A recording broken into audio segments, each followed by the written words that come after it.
gonna cry, Janine. Oh no.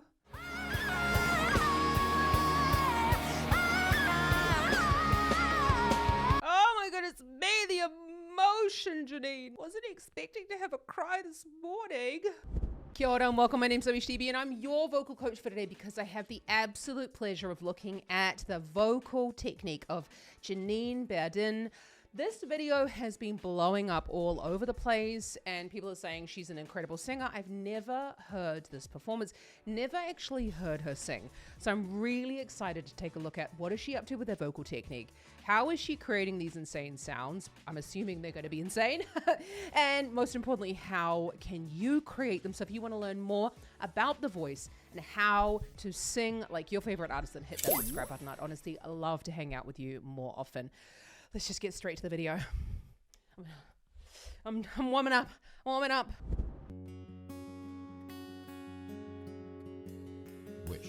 1075. How could I forget your pretty face? When you go to places, do you think of me? Please think of me. A year has passed and I thought of... I'm gonna cry, Janine. I'm gonna cry. Oh my God. Da, da, da, da, da, da. We've got quite a lot of thyroid tilt going on there. So the thyroid is here where the vocal folds lives. When it tilts forward, we stretch the vocal folds. We elongate the vocal folds. It's the main difference between speaking and singing, but it creates that sweetness. Probably going to go off into other. I honestly never heard the song before, but we've got a little bit of breath coming into the sound. Let's just go back on that. How could I forget your pretty face? When you go to places, do you think of me? Please think of me. A year has passed and I thought I've moved on. I admit you won, now please come back to me. Won't you come back to me? Oh no! Janine, is she singing a song about someone that she's lost? Oh no, I don't know if I'm ready for that this morning.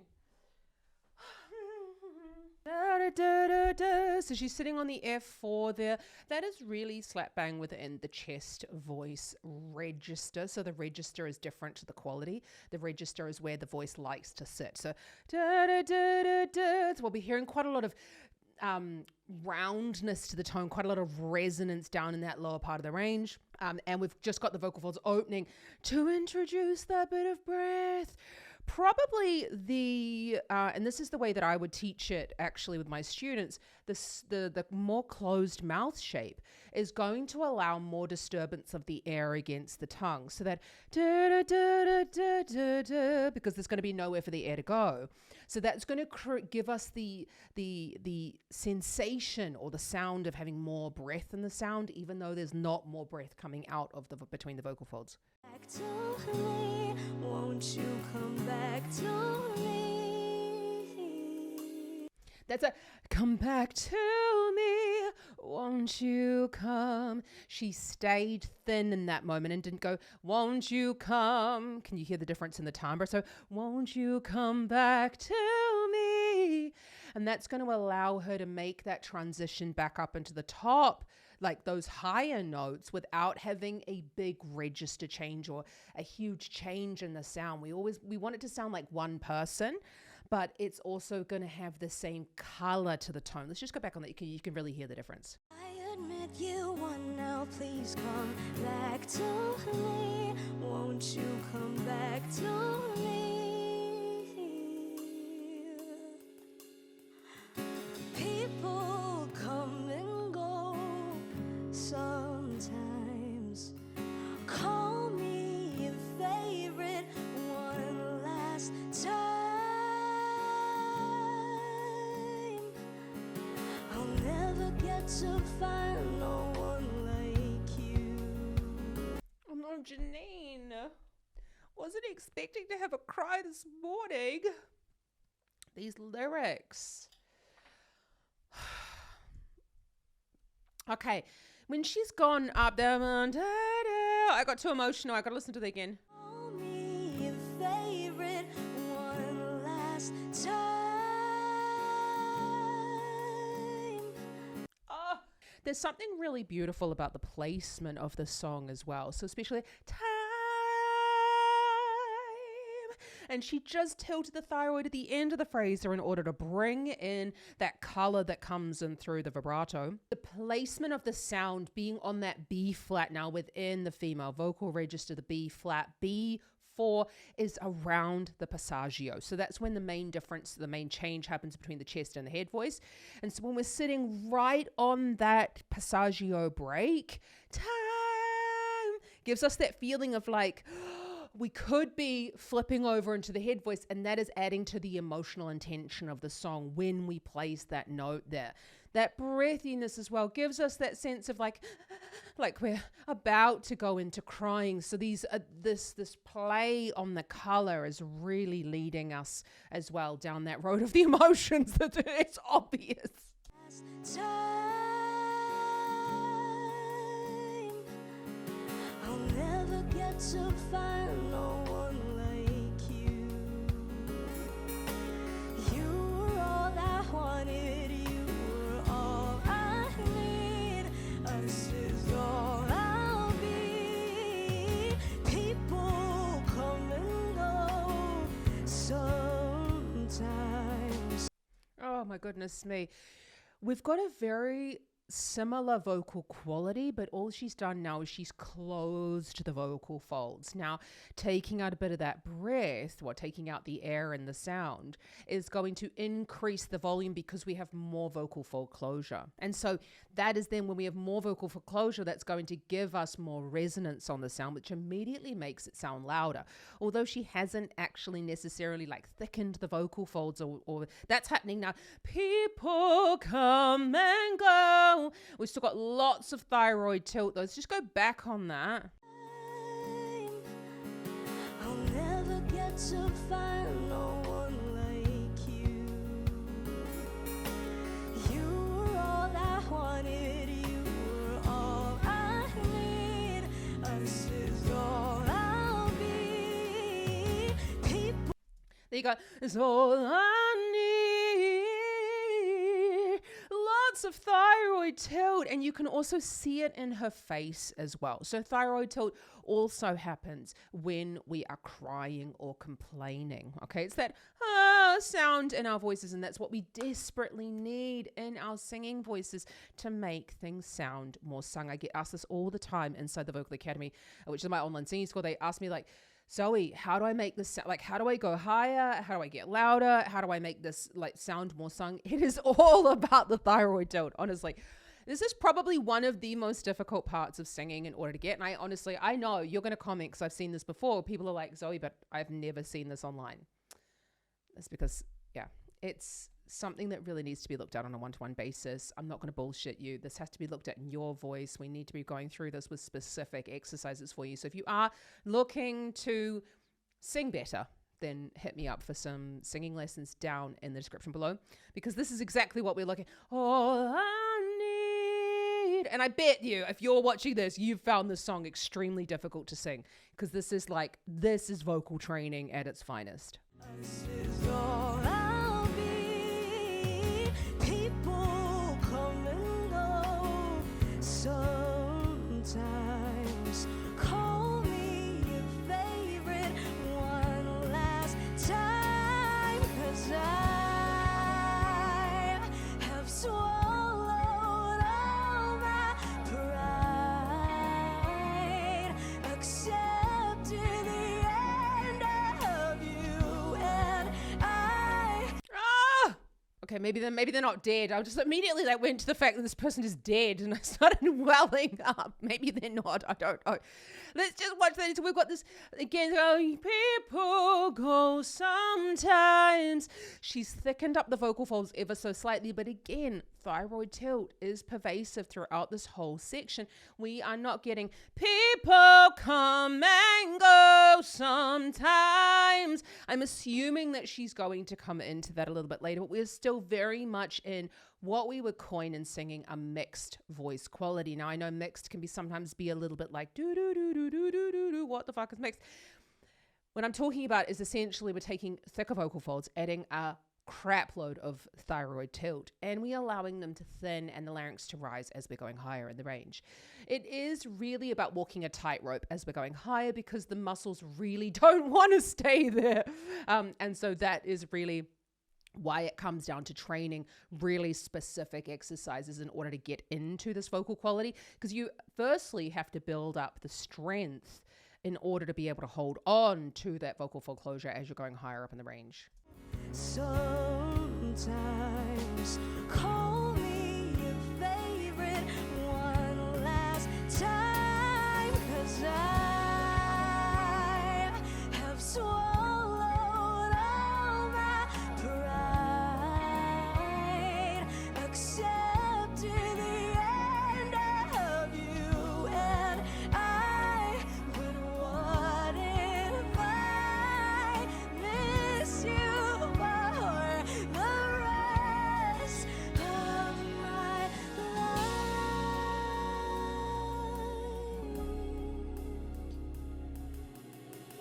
Where do I go from here?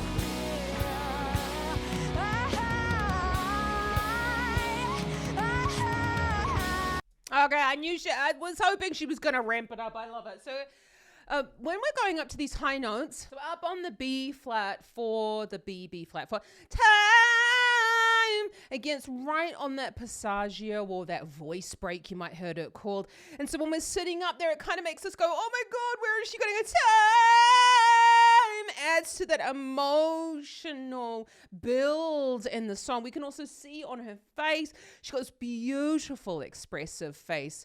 So time, we can see all that cry coming in there.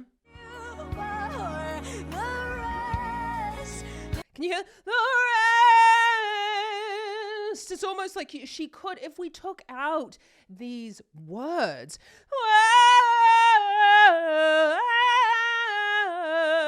it could be almost like a wail that's often found, and like I'm very much generalizing, but in terms of like that sound, when we take away the lyrics, it ends up sounding like this wail that could be as if we're crying, or we're crying out to something, either an extreme joy or an extreme sadness.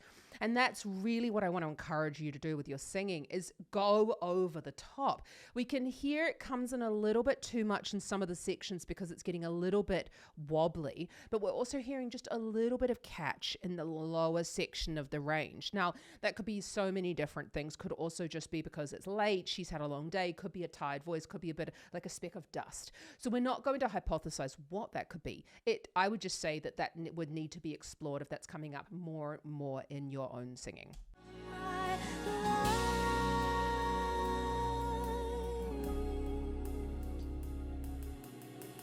Where do I go from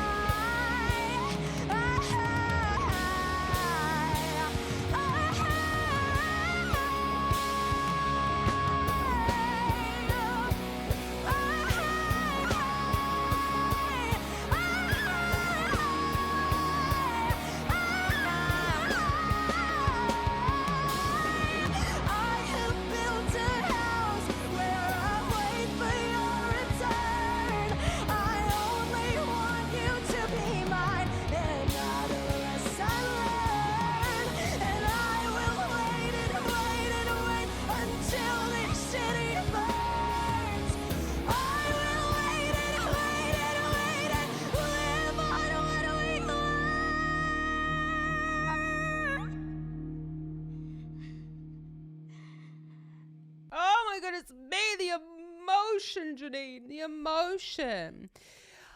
It's almost like I've watched this in advance, and I promise you I haven't. Okay, I've just been teaching singing for 18 years. Okay, it's a very, very long time. Songs tend to sort of follow a very similar pattern. So we've got this, you can see it as well in her face, but did you notice the massive timbre change that happened when she went into that cry section.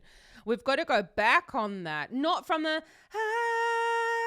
I was actually just thinking to myself, like, wow, that alone, that decrescendo, which is where you go from loud to quiet, and going into a breathy sound, like that is probably one of my favorite vocal exercises that I give to my students, because I'm just like, this is the sign of like, you need to practice your singing, because that's extremely difficult to go from loud to quiet, and especially going loud, quiet, breathy, which is actually what we're working at today inside the Vocal Academy in our practice group.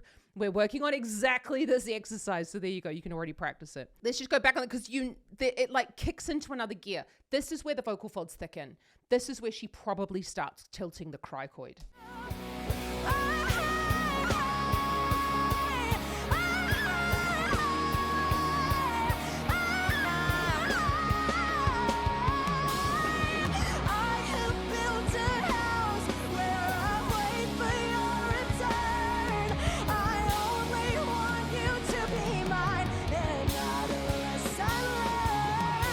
Okay, so she's obviously a very well-trained singer. She's been doing this for a long time. And before anyone starts coming at me in the comments and be like, she's had no vocal training. Bullshit, okay? Bullshit. Where's Janine from? She's a Filipino singer. Okay, so anyone who tells me, to be honest, I was assuming she was Filipino because she's performing on the Wish Bus. Anyone who tells me that she has not had vocal training is completely incorrect, okay? Because I know for a fact, my brother used to be married to a Filipino.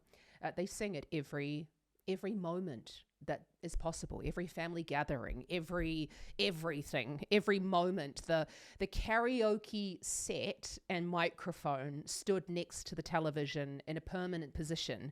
And every time we just went over for dinner and after dessert, it ended up being, let's sing some karaoke, okay? Because singing is so pervasive in the culture from what I've experienced from Filipino culture as well, and I'm saying this from my biased point of view as well, from what I've heard from my Filipino friends, because singing is so ingrained in the culture, children are starting singing at very, very young ages. They sing and sing and sing and sing and sing with other people who are also extremely good. That is also vocal training. Standing in front of the TV at family gatherings and singing karaoke with a microphone is teaching confidence. It's teaching stability. It's teaching pitching. You're hearing other people doing a good job. You are adjusting. You're learning to sing in front of other people. You're learning to be loud. You're learning to perform. You're learning to use a microphone. There are all these different things that come in. So I'm assuming that Janine has also had like formal vocal training as well. But there is the singing within the setting of either in a family setting or in a group setting or in a church setting, in a school setting, even in group settings as well as individual. This is still vocal training. I really need you to get people to get that into their heads. It's still hours practicing. It's still doing what you're loving. It is still using this beautiful instrument. It's still training. Okay, that's the end of the TED Talk. We are seeing a very clear change in the mouth shape here. Let's just go back on that.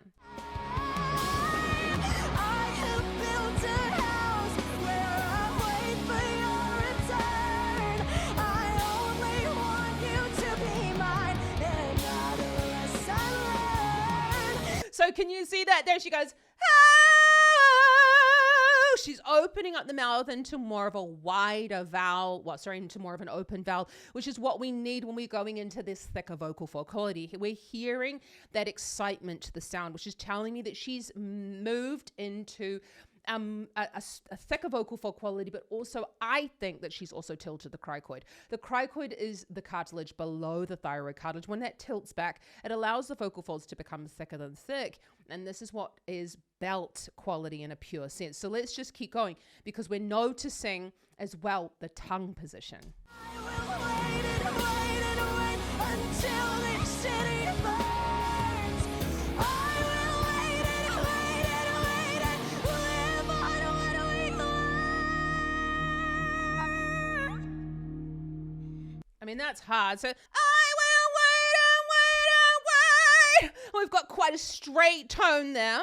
We did see that the tongue came up until the city burns. so what's doing, that's, okay, these gummies on my braces, I'm sorry, I feel like I'm just like tripping over my words, but I have to leave them in. So when we're pulling the tongue back, that's what we call tongue compression. That will give the sound a meteor, like that will give it sort of like more weight to the sound. It's a very advanced vocal technique. Please, before you start going and doing that, you might feel like you need to cough. If you need to cough, don't do it. But she's just pulling up the front bit of the tongue. Now, I think that doesn't necessarily need to happen. I think that is also showing us that she's bringing up the back of the tongue, but we do see quite a sort of flattened out, hollowed tongue. And that's telling us there's a lot of tension in that tongue in that moment, and we need it. We're also seeing this increase in tension. We're just going to go back on that again. And I know what you're going to say, Sammy, stop going back on the whatever. This is to teach you about the voice, okay? So we're going to watch that the way she's tensing her body. Now that's partly acting, but it's also because the increase in the subglottic pressure needed is being transferred into the body, and that's the way that she's also holding on to that tension in the body without becoming rigid. I have built a house where I wait for your return.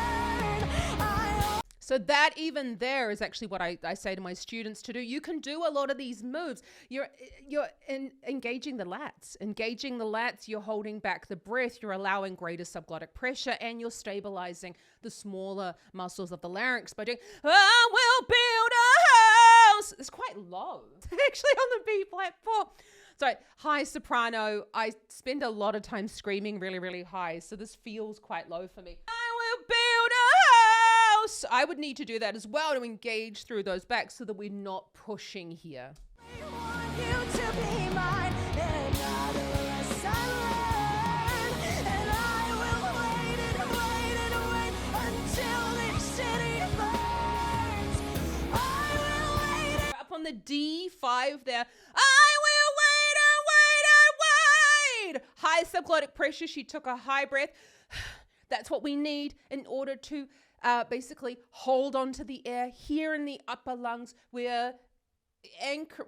So this is more complicated than just like a really quick YouTube thing. So basically what we're doing is she will be engaging the abdominal muscles to catch the air here. We are pressurizing this compartment, and that's what helps us to build up subglottic pressure, which I know I've said a couple of times without saying what the hell it is. It's the pressure underneath the glottis, so underneath the vocal folds. Okay, she's lifting the chin. I don't think she has to. Sometimes lifting the chin can stop the thyroid tilt from happening quite as strongly.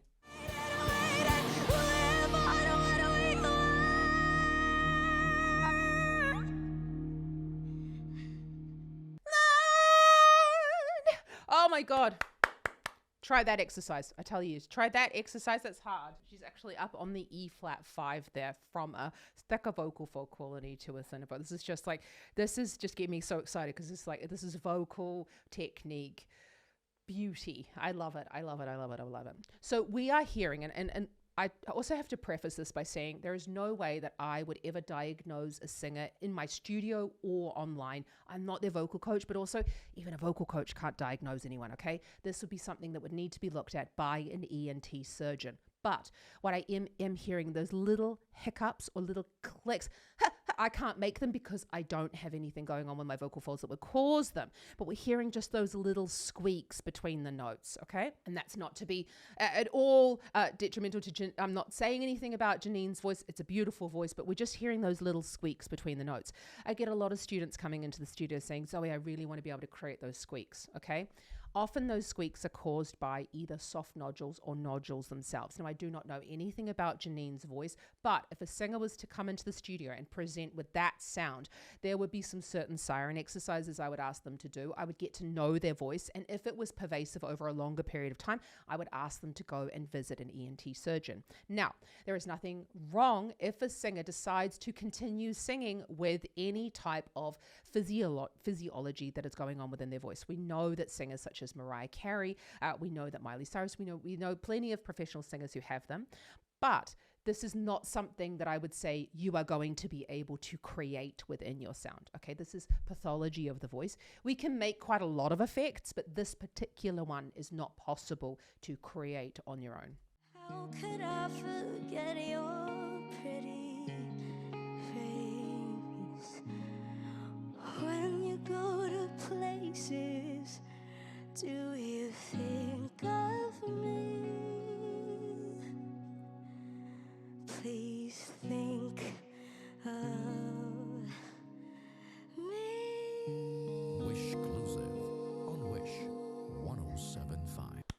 Wow, wow, wow.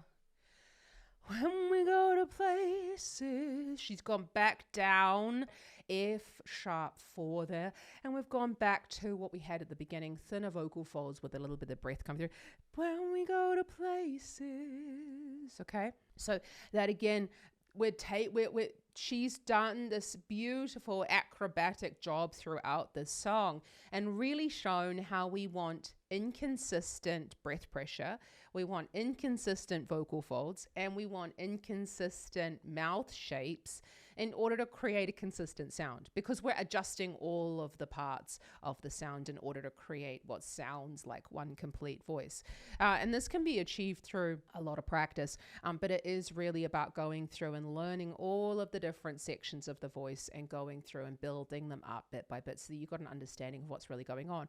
And that is what we do through the Vocal Academy, my online singing school. I love to do this with you. I can explain everything that's going on here in these videos, but I really want to see how it's applied to your voice, because a lot of the time, singers like Janine are not actually taught how to sing. They go to singing lessons and it's just like, oh yeah, that sounds good. Let's just sing a bit of karaoke, you know? So, and that's not what I'm about. I'm about going, okay, what do you want to improve on? What are we going to do? Because I know if you want to improve on something, that we are going to help you to get there. So you can apply for singing lessons down in the description below. I want you to check out some Morissette up here. Now, I know that Janine is not similar in terms of Morissette, in terms of the style of the singing, but in terms of the vocal production, it is very, very similar. That mixed voice quality, lots of thyroid tilt. So I want you to check her out up here, because it is a lot to learn in terms of the closure of the vocal folds against the breath pressure. Wow. I am a fan. I'm officially a fan, and I am going to be taking a look at more Janine. Let me know down in the comments what I should be taking a look at, and do me a huge favor, subscribe to the channel. It honestly helps me hugely. I'm a full-time singing teacher, and it really does help me to grow my channel, to help more people like yourself with their vocal technique. Mwah! Anyone can learn to sing. Just have to learn how to use it. Happy singing, Kaki Channel.